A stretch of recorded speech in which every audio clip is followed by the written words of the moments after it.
Shalom!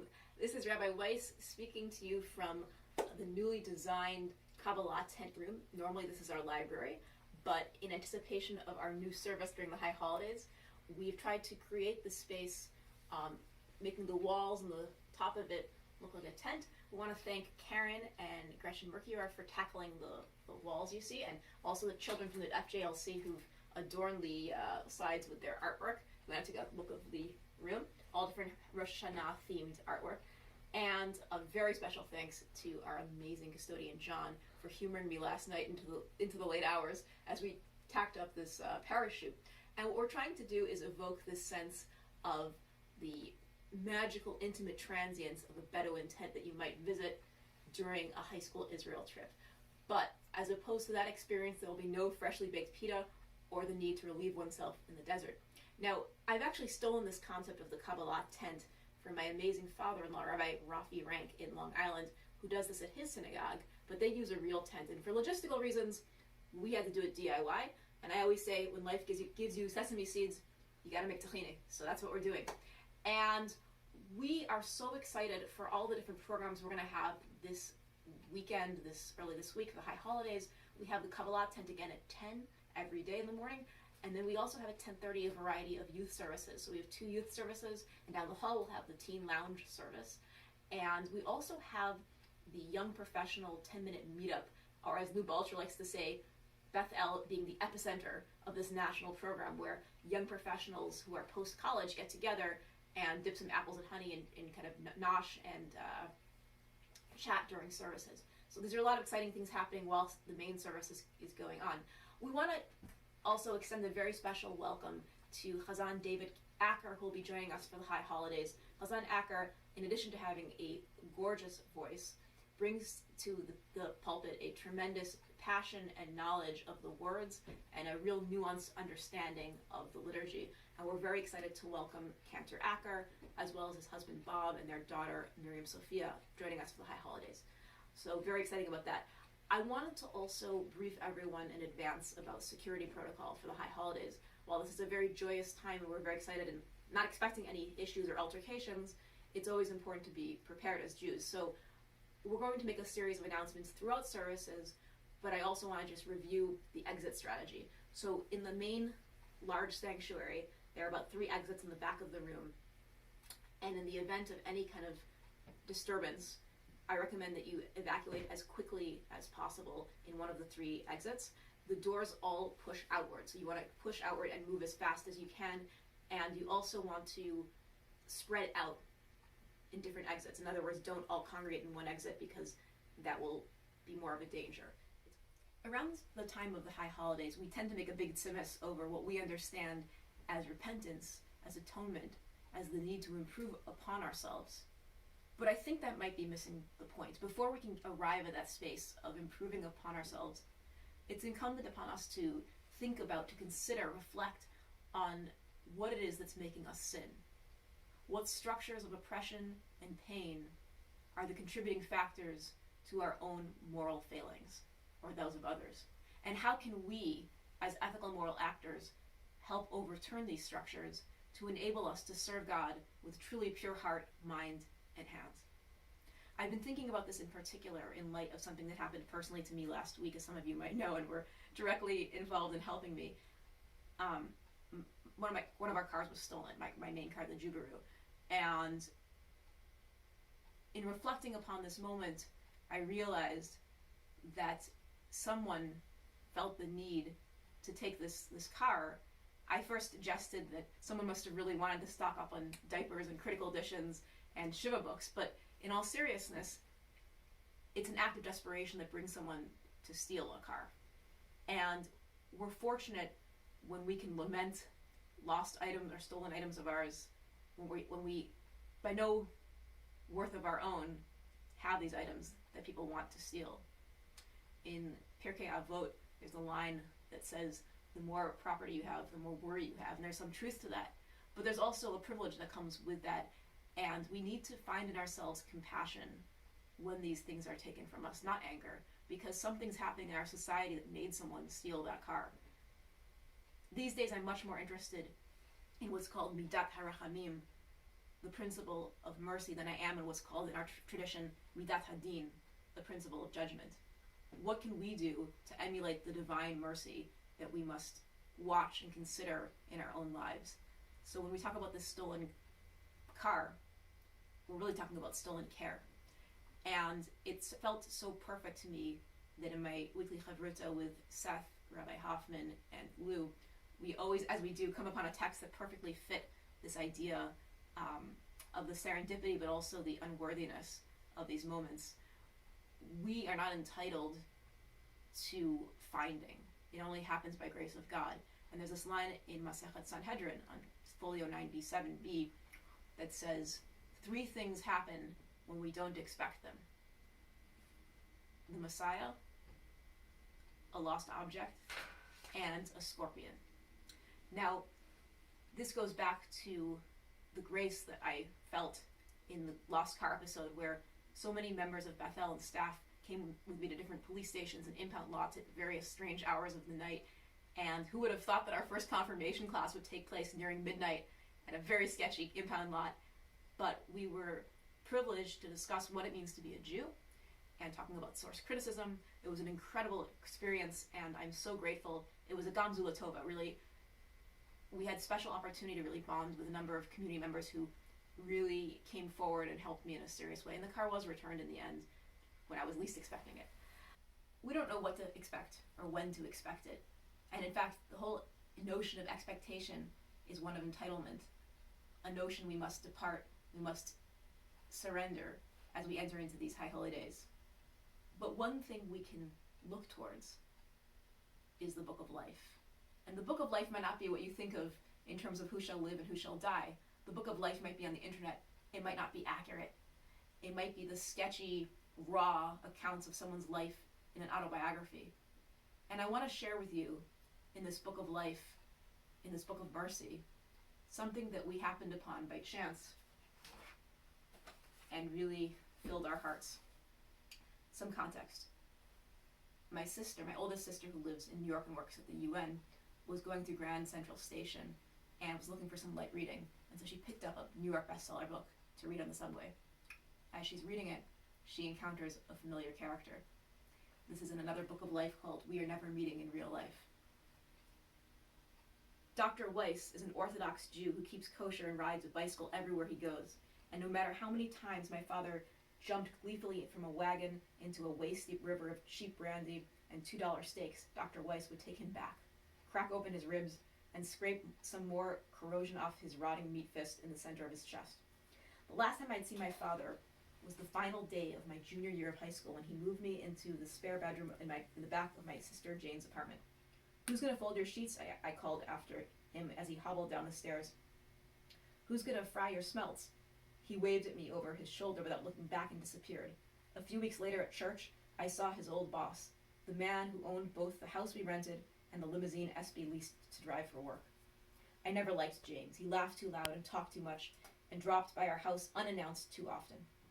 I do not like conspicuous men, and there he was, praising the Lord at the top of his lungs, shaking hands with people as they entered the vestibule. A sickening, oily smile spread across his face as he intercepted me. "Your father stole a lot of money from me before he left town, darling," he growled through a phony smile. "A lot of money," he reiterated, squeezing my shoulder as if a $20 bill was going to shoot out of it. Bile rose in my throat as I pulled away and slunk to a pew in the back of the church.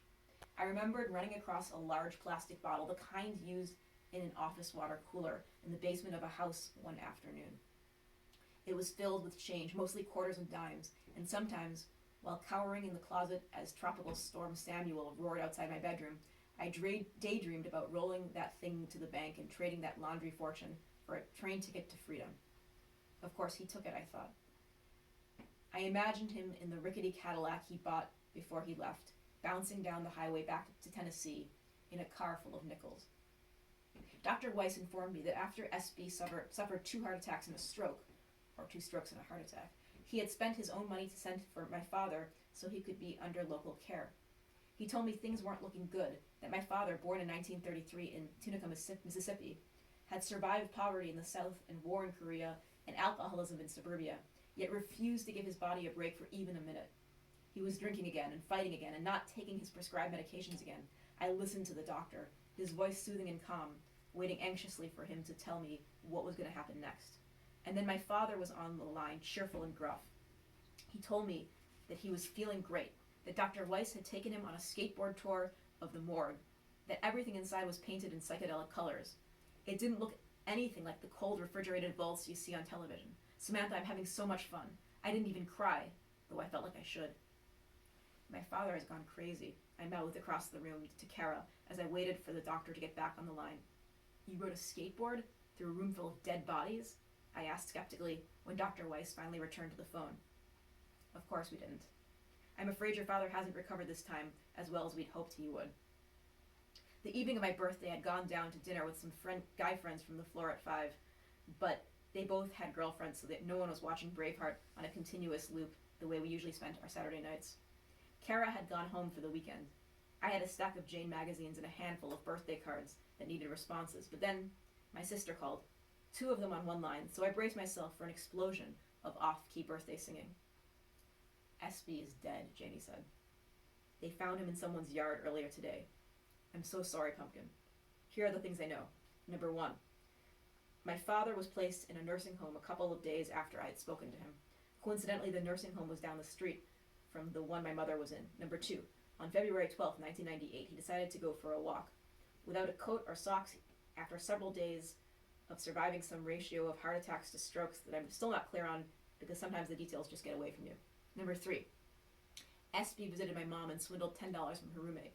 He'd always had a way with the ladies. Even half dead, he was totally charming. Number 4, he was missing for 2 days. 5, they found him 3 miles from the nursing home. Cause of death? Hypothermia. Dr. Weiss was my father's emergency call list. He rode his bicycle through the streets of Chicago and Evanston all day and all night for 2 days, calling my father's name to no avail. No one comes to a junkie's funeral. Kara came in, and I was so humiliated that we couldn't even have it in the church. Men like my father aren't eulogized by the well-respected ministers in their communities. And now she would have to know about that when I tried so hard to construct this new self away from home. No one sent flowers. No one stood up to say a few kind words. There were drunks and hobos crowded around the entrance of the funeral home, a cloud of E&J brandy hanging over them as they tipped concealed pints of liquor out onto the sidewalk for their fallen brother. Dr. Weiss shyly introduced himself, and I felt another pang of embarrassment knife through my chest. Seeing him in that tiny red room, in his bulky safety helmet, imagining him awkwardly questioning the dirtbags who hung out in the parking lots that my father frequented and knocking on the doors of houses of ill repute, looking for this dude who kept letting him down again and again so that he could save his life just one more time, made my chest constrict with longing. He said a few kind words about his old friend, and then in a lilting and beautiful tenor, he sang the Lord's Prayer in Hebrew over my father's lifeless body. The room fell silent. I hadn't cried before. I was too tired, too angry, too overwhelmed by what it meant now to have a dead parent, like the exotic new character introduced mid-season on a TV show. Dr. Weiss was singing with his eyes closed, and I felt my eyes flood with tears. For myself, for my mother, for Dr. Weiss. Sometimes I feel like I haven't stopped crying since. SB's ashes are tucked away in a box in a Gap bag inside my hall closet. The sheets and duvets within are decidedly unfolded. That's my father. And I'm so moved that he and my mother will be joining us for the high holidays this year at Bethel. And this is a testimony of real life stories of Samantha Irby, who grew up only 2 miles away from us, went to the same high school as my sister, was my age essentially. I never met her. I never knew this story. There must be at least thousands of stories like this of my father, who was a longtime physician. But this is a story about Midat HaRachamim, the measure of compassion.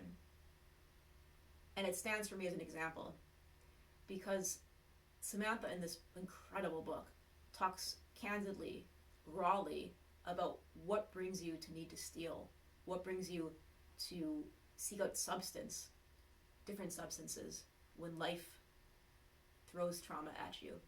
And reading this book hit home very closely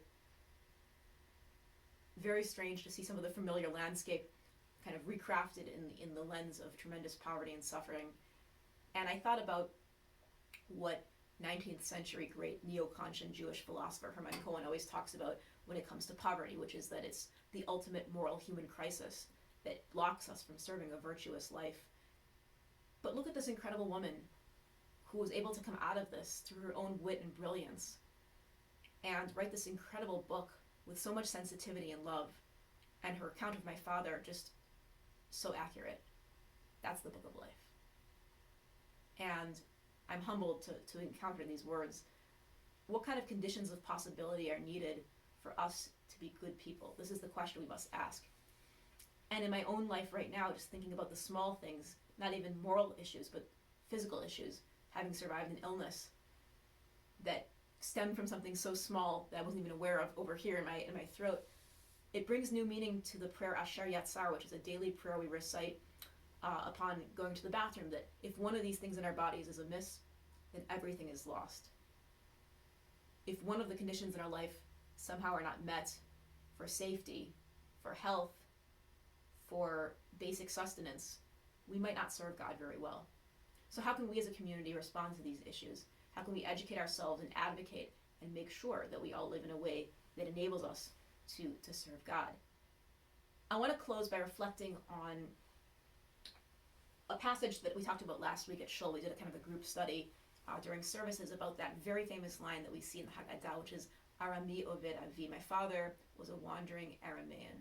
And that's, of course, referring to our father Jacob, our ancestral forefather. The narrative is short, but it's powerful, and it talks about the history of the Jewish people and hence its inclusion in the Passover Seder. We trace Jacob's journey as a poor, vulnerable young man, somebody small in number, small in power, who then explodes into a nation and rises to power. But when do we recite this passage? We recite it when we're offering the first of our fruits to God in the Holy Temple in Jerusalem, a moment when we might be tempted to say, it is the greatness of my own hands that has brought me to this moment. We might be tempted to look at a moment of accomplishment as a moment of hubris, a moment of ego. But really, we say this line in the context of thanksgiving to God, active praise and worship and sacrifice to God, to remind us that even when our lives take that incredible turn from destitution to greatness to comfort, God is always the animating force. And we can't lose sight of that. God is the animating force. And all that we have is an illusion. Our very bodies are rentals. And we need to embrace the soul and the mercy that animates the lifeblood of our work as Jews. So I want to wish everyone truly a Shabbat Tova. This is probably my last video for 5779. It's been real. Looking forward to 5780 with you and dreaming really big, and again, leading with our hearts. So one final blast, and we'll say Shabbat Shalom.